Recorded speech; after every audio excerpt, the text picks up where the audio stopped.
Hello friends, मैं आपका दोस्त डॉक्टर सुनील कुमार और आप देख रहे हैं doctor Kumar education clinic. I am post doctorate in clinical medicine and the metabolic science. Last 2 decade से साउथ छतरपुर में as a clinical health physician में प्रैक्टिस कर रहा हूँ। देखो, आज हम बात करेंगे कि जो एब्डोमिनल गैस है, जो आपका पेट का गैस है, उसे कैसे रिलीफ मिले और एब्डोमिनल गैस का कितना बड़ा प्रॉब्लम है।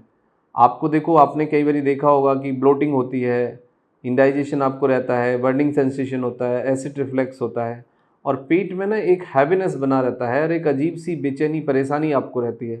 कई बार तो इतना ज़्यादा गैस हो जाता है कि आपको वॉमिट फीलिंग होती है और कई बार वॉमिट हो भी जाता है और कई बार आप पूरी बॉडी में इरिटेशन, इचिंग ये सब देखते हैं।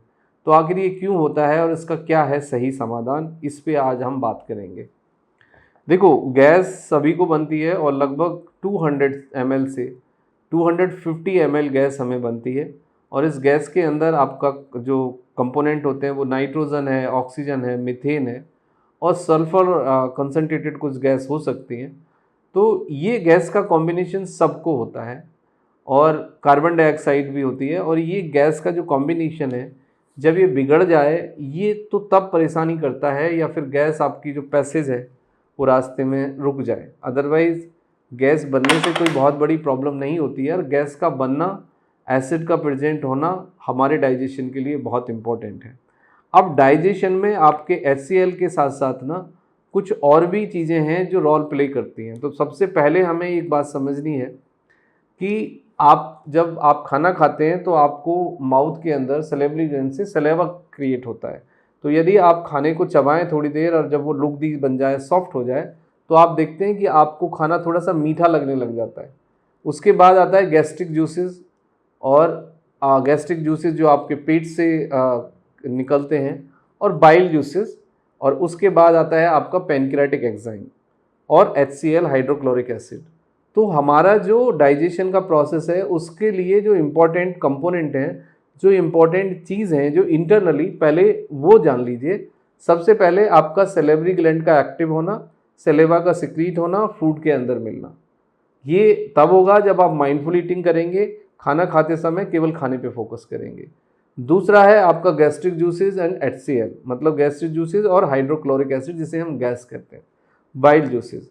तीसरा है पैनक्रियाटिक जूसेस जो पैनक्रियाज से सिक्रीट होते हैं। तो यदि ये नॉर्मली सिक्रीट हों और इनका कंसंट्रेशन कॉम्बिनेशन के साथ ठीक हो तो हमारा डाइजेशन ठीक होता है। तो यदि इनके लेवल पे कहीं कोई प्रॉब्लम आ जाए तो हमें डाइजेशन में तकलीफ होती है। अब गैस बनने के कारण कुछ और भी होते हैं, जैसे कि यदि आप बहुत ज़्यादा बीन्स वगैरह लेते हैं, राजमा बहुत ज़्यादा खाते हैं, या फिर आप बहुत ज़्यादा अंडा खाते हैं, या बहुत ज़्यादा नॉनवेज लेते हैं, बहुत ज़्यादा आप अल्कोहल लेते हैं, या फिर बहुत ज़्यादा आप पैक्ड फूड खाते हैं, या फिर आप कोल्ड ड्रिंक बहुत ज़्यादा पीते हैं, तो आपको गैस ज़्यादा बनेगी। या आप बहुत ज़्यादा सोडा लेते हैं तब भी आपको गैस का जो प्रोडक्शन है बढ़ जाएगा।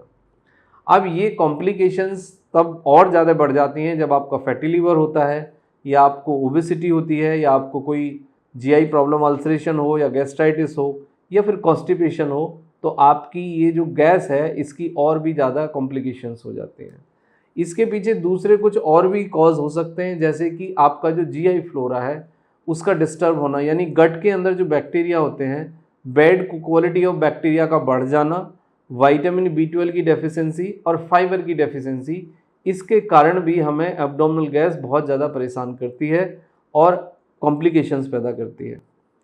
कुछ और भी रीज़न है इसके साथ साथ कि जैसे आपको IBS है, या कॉन्स्टिपेशन है, या सीवो जैसी कंडीशन है, या कोई आप स्टीरॉइड, पेन किलर या एंटीबायोटिक ओवर डोज कर रहे हैं, या फिर बहुत ज़्यादा एक्सेस ले रहे हैं, या पेन किलर, ओबेसिटी है, फैटी लीवर है, और पुअर फूड है। मतलब पुअर फूड से क्या मतलब है कि आपके फूड में विटामिन्स नहीं है, मिनरल्स नहीं है, फाइबर नहीं है, और आपका जो डाइट है वो इजीली डाइजेस्टेबल नहीं है। आप बहुत ज़्यादा फैट ले रहे हैं, बहुत ज़्यादा प्रोटीन ले रहे हैं, पैक्ड फूड ले रहे हैं, और आपका जो फूड है वो नेचुरल नहीं है, फ्रेश नहीं है, वाइटल नहीं है।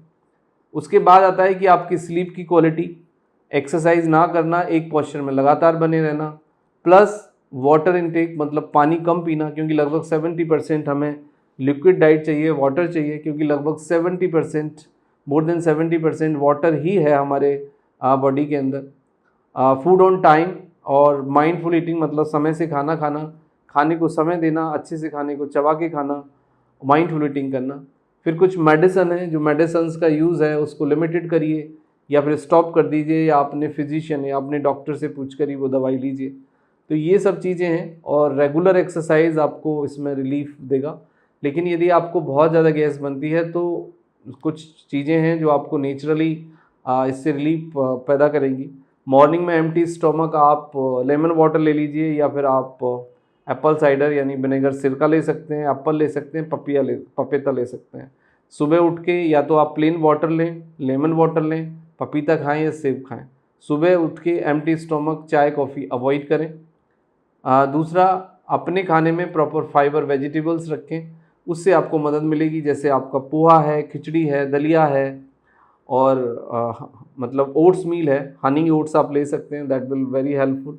अचार की जगह आप हरी चटनी खाइए, प्लस आप 10% कम खाइए, ओवर ईटिंग मत करिए।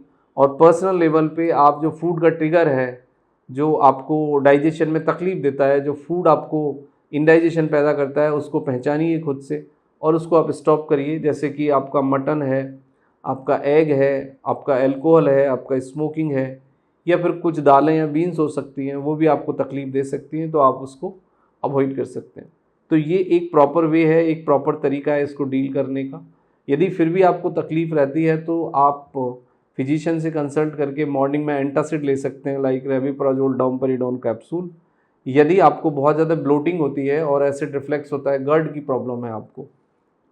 दूसरा, यदि डाइजेशन में कोई प्रॉब्लम है, कॉन्स्टिपेशन रहता है, तो आपके लिए right choice of medicine probiotic होंगे, विजिलैक प्लस या बिफिलैक या फ्लोरा बीसी।